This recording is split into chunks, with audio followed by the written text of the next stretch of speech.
The 17th Street Murder, written by Diana Carolina León and Marta Mateus. Diana Carolina León as the narrator, Diego Andrés Rosso as Jordan, the teacher, Paula Andrea Barbosa as the housekeeper, Miguel Ángel Ramírez as the detective, and Marta Mateus as Evelyn, the music teacher. This story will make your hair stand on end. You will never believe that your enemies are so close, that people you regard as powerless are indeed the most dangerous, and that people who seem harmless can actually become really cruel.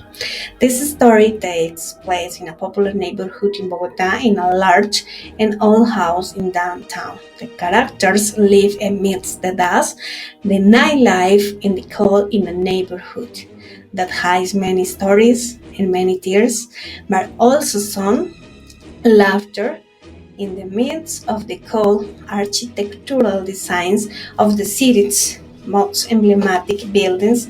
A chilling and cruel story remains consolate in mid-August 2020, an elegant and seemingly cultured and wealthy man arrived at house in 17th Street. This man came in looking for a room to rent because, being a teacher, he was part of a humanitarian mission meant to teach poor children how to read and write. He was expected to provide his service undisturbed, so he needed to stay in a safe place for a couple of months. Good afternoon, sir. What do you need? What is a man so elegant looking doing in a neighborhood like this? Good afternoon, my dear lady. I'm looking for a room to rent for a couple of months. The man from the store at the corner recommended this place. Oh, are you running from something? It isn't common to see a man like you around here. No, my dear lady, I'm not hiding from anyone. I am part of a humanitarian mission. I'm a teacher and I will collaborate with a team of educators. That's interesting. Many come here with fantastic stories just like that one. Yes, I understand your mistrust, but I can show you my identification as a teacher. And tomorrow you can check that everything I'm saying is true. I don't care really neither about your profession or about your education. The only thing that matters to me is that you comply with the payments and with the rules of the hostel. I have enough jobs so far as a waitress, as a cook, and even in a food truck. So I don't want to jeopardize this one. I only care for my 4 years old son, so please don't bring me any trouble. You are very kind. Could you show me which room is available? Your room will be 101, across from Evelyn. Follow me. You're very kind. Thank you. Thus, without being aware, that woman allowed a dangerous man into the house. A dangerous man who was just hiding behind the facade of a volunteer teacher, having been built as a kind and having grown in a complicated environment surrounded by drugs and bad influences. This teacher carried some traumas and a thirst for revenge. It was just a matter of time until things began to go astray. For several nights, everything happened in a normal way. But one day he met Evelyn from room 108, a beautiful woman who spent most of her time singing and talking about her wonderful family. Nice to meet you, miss. My name is Jordan. I am a volunteer teacher and I am working on a humanitarian mission. My pleasure. I am Evelyn, and I have been in room 100 for a couple of weeks. I am a music teacher in another city, but I am here just for a few weeks helping a friend to set up a music school 2 blocks from here. That's very interesting. I have always loved music and even played guitar in a rock band in the past. Oh, I miss music so much. Well, it is never too late to get back to it. It's a pleasure to meet you. Undoubtedly, nothing appeared to be suspicious in Chu's an elegant individual, but Evelyn, without thinking, was stepped into a dangerous net where a murderer was hatching stealthily like a spider waiting for its prey.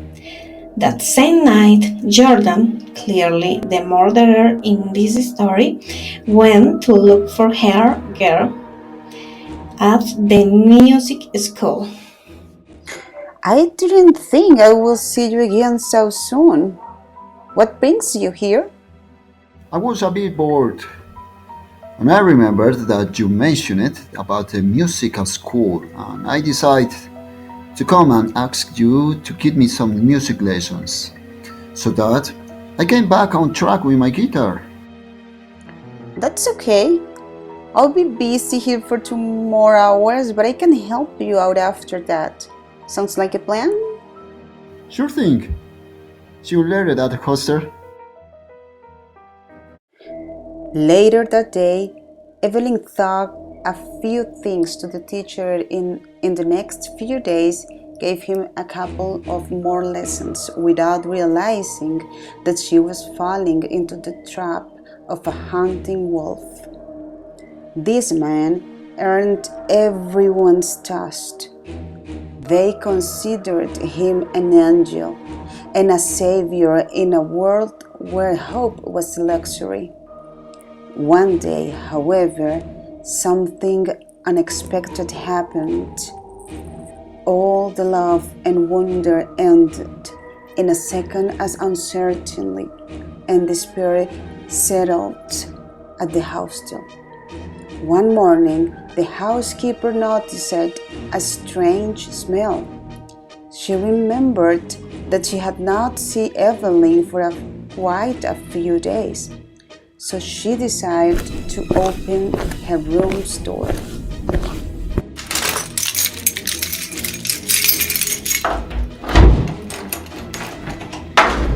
Help, help! Oh my goodness, I can't believe my eyes! What happened, my lady? What are you screaming? Oh my gosh, what is this? They couldn't believe what they were seeing, and neither could understand what had happened. In front of their eyes, there was an impressive crime scene. The images were so macabre. Everyone was dismayed. Evelyn was lying dead in the middle of her room, accompanied by her music instruments, and the photo of her family as she was giving a concert.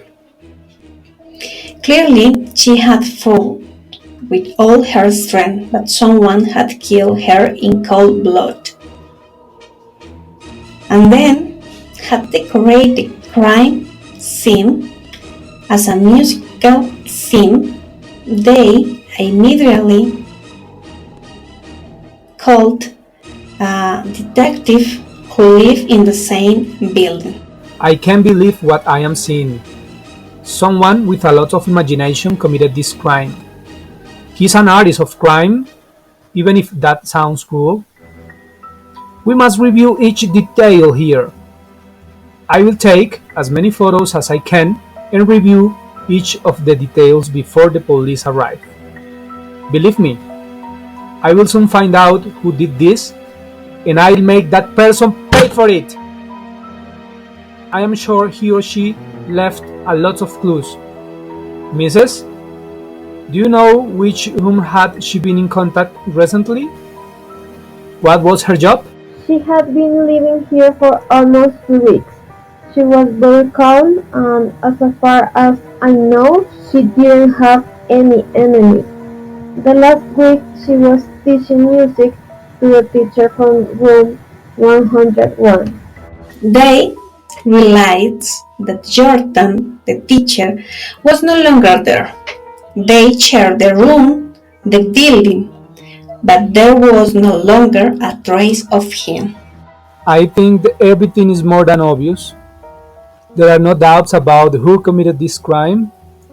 All the evidence points to a single murderer. So now, our job is to discover who that guy really is, where he comes from, and why he took her life. The life of this innocent young woman. I never trust him. However, with his little angel face, no one could have imagined that he was a murderer. He's very strange, but somewhat I can feel that he has done this many times. He might be a serial murderer, the kind that wanders from place to place looking for a native woman, but I am determined to find him. The detective knew his was a great opportunity to demonstrate his skills and regain his reputation after having been rejected for a career in the army.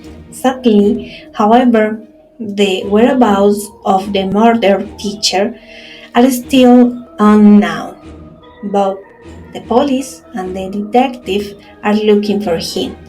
The detective has discovered that he has killed more than 32 women and that he was a very healthy man who left the school where he worked after killing the music teacher there. That was the first murder and just like Evelyn, after he killed her, he set her up accompanied by music instruments and music scores as if she were giving a concert to a group of students. Jordan still wanders off around the world, murdering young and beautiful music teachers, and leaving behind a sinister scene of dead family bodies performing music to a silent audience. To be continued.